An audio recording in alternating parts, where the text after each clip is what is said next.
Hello दोस्तों, मैं भूमिका भाग वही सुना रहा हूँ जो आप देखा वीडियो में। वो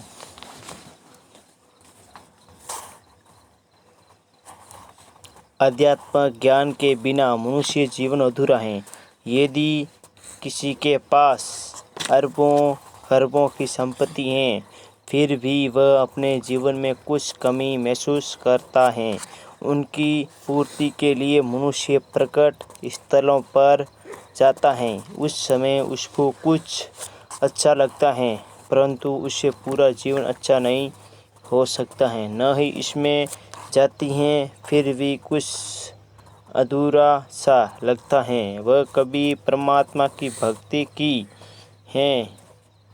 उसी प्रस्तुति के लिए विश्व का धार्मिक मानव अपनी परंपरागत साधना करता है। यदि उस साधक की ये साधना शास्त्रों के अनुकूलन है तो लाभ होगा। यदि शास्त्र विधि को त्याग कर मनमाना आचरण अर्थात मनमानी साधना करते हैं, उससे वह गीता अध्ययन थोड़ा श्लोक 23-24 के अनुसार व्यर्थ हैं।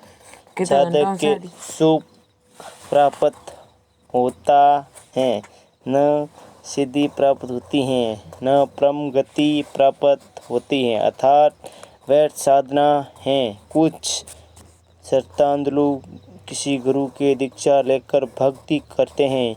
यदि गुरु पूर्ण हो तो लाभ होगा, नहीं तो ये साधना भी व्यर्थ है। आप जी को इस पुस्तक गीता तेरा ज्ञान अमृत में जानते को मिलेगा कि प्राणिगत शास्त्र कौन से हैं जिसके अनुसार साधना करें। शास्त्र विधि अनुसार साधना कौन सी है, उस साधना को करने की विधि क्या है, जिस महात्मा से प्राप्त होगी। पूर्ण गुरु की क्या पहचान है, ये भी उसकी पुस्तक में पढ़ेंगे। ये पुस्तक विश्व के मानव को एक करेगी जो धर्म में बांटकर वापस लड़ा कर मर रहा है। गीता शास्त्र किसी धर्म विशेष का नहीं है, ये तो मानव कल्याण के लिए उस समय प्रदान किया गया था जब कोई धर्म नहीं था, केवल मानव धर्म था। मेरा नारा जीव हमारी जाति है, मानव हमारा धर्म है। हिंदू मुस्लिम सिख ईसाई धर्म कोई नहीं न्यारा। जैसे बाबा नानक जी का जन्म पवित्र हिंदू धर्म में श्री कालूराम मेहता के घर खत्री औरड़ा कुल में हुआ था। श्री बरीलाल पाड़े श्री नानक देव जी ने गीता का ज्ञान समझा और उसके द्वारा कोई बताई भक्ति कर रहे थे। श्री विष्णु तथा श्री शंकर जी की पूजा करते थे, अन्य सर्व देवों की भक्ति करते थे, जो हिंदू धर्म में वर्तमान में चल रही हैं। श्री नानक जी सुल्तानपुर शहर में वहाँ से नाब के वहाँ मोदी खाने में नौकरी करते थे। शहर में लगभग आधा 1 किलोमीटर दूर बेई नदी बहती थी। प्रतिदिन नानक देव साहिब ने उस दरिया में स्नान करते थे। परमात्मा के दंड भक्त थे, उसके मिलता है अधिक प्राण। आप भी उसी पुस्तक पढ़ेंगे, उसी विधान अनुसार परमात्मा नानक देव साहिब जी के मिले, उनके तत्वज्ञान बताया। सत्य साधना जो छात्रकुल हैं इसका ज्ञान कराए हैं। श्री नानक देव जी ने सृष्टि के लिए उनको अपने साथ ऊपर अपने शास्त्र स्थान यथार्थ सचखंड में लेकर सर्व ब्राह्मण का भ्रमण कराकर व्यर्थ गतिविधि बताकर सनातन भक्ति के पुण्य स्थापित करने का आदेश दिया। 3 दिन पश्चात की नानक जी को वापिस जमीन पर छोड़ा। उसके पश्चात श्री नानक गुरु हिंदू धर्म में सदा मनमता आचरण बंद करके गीता संतोली गीता शास्त्र साधना का प्रसार करके व्यर्थ भक्ति का प्रसार किया। परमात्मा की सत्य साधना के लिए सर्वप्रथम गुरु का होना अति अनिवार्य है। इसी का पालन करते हुए नानक जी ने शिष्य बनाने शुरू किए। सिख कहते हैं जिस कारण से उनकी अलग पहचान बन गई और वर्तमान में उन अनुयायी के समूह के धर्म रूप में लिया। वापस में धर्म नाम पर लड़ मरते हैं, ये विवेक की कमी है।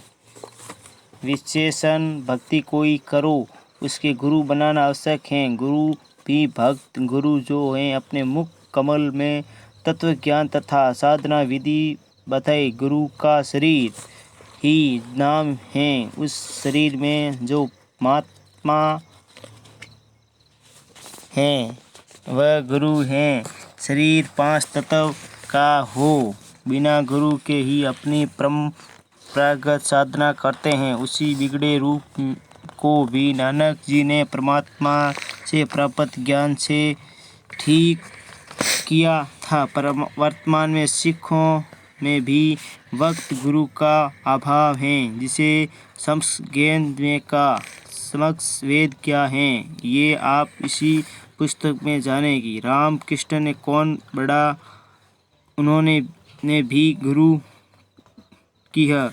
3 लोक के वे धनी गुरु आगे अधीन भावार्थ। जो हिंदू श्रद्धालु बिना गुरु के मनमाना आचरण करते हैं, उनको कहा है कि आप भी श्री राम तथा श्री कृष्ण जी से बड़ा तो किसी को नहीं मानते हो। वे 3 लोग धनी अर्थात मालिक होते हुए भी गुरु धारण करके भक्ति किया करते थे तथा अपने अपने गुरु के शरणों में दंडवत प्रणाम किया करते थे। श्री रामचंद्र जी के गुरु जी ऋषि वशिष्ठ जी थे तथा श्री कृष्णचंद्र जी के गुरु जी ऋषि दुर्वासा जी थे। संदीपनी ऋषि तो अवसर ज्ञान कराने वाले अध्यापक थे। ऋषि दुर्वासा जी अध्यात्मक गुरु जी श्री कृष्ण की थे। आपस क्या बुनियाद हैं। आप बिना गुरु के भक्ति करके कल्याण चाहते हैं। समक्ष वेद फिर का। कबीर गुरु बिना माला फेरते, गुरु बिना देते दान, गुरु बिना दानो निष्फल हैं। भावों पूछे वेद पुराण। इस पुस्तक में आप जी को और सी अनेक भक्ति के गुरु मिलेंगे तथा अर्थात आध्यात्मिक ज्ञान व साधना को भी जानकारी होगी और आशा करता हूँ कि ये पुस्तक मानव कल्याण करेगी। मेरी परमेश्वर से विनय है कि परमात्मा मुझ दास के इस पर्यंत को सफल करना। सर्वप्राणी आप जी के बच्चे, आप जी परमात्मा इनको अर्थात भक्ति मार्ग समझ आए और पूरा मानव अपना जीवन धन्य बनाए, विश्व में शांति हो। सत्य साहिब दिनांक 8/9/2012 ने ये लिखी थी। लेख संत रामपाल जी महाराज, सतलोक आश्रम, बरवाला, हरियाणा, भारत। ये दोस्तों मेरे चैनल को सब्सक्राइब करें और आगे आगे शेयर करें चैनल को।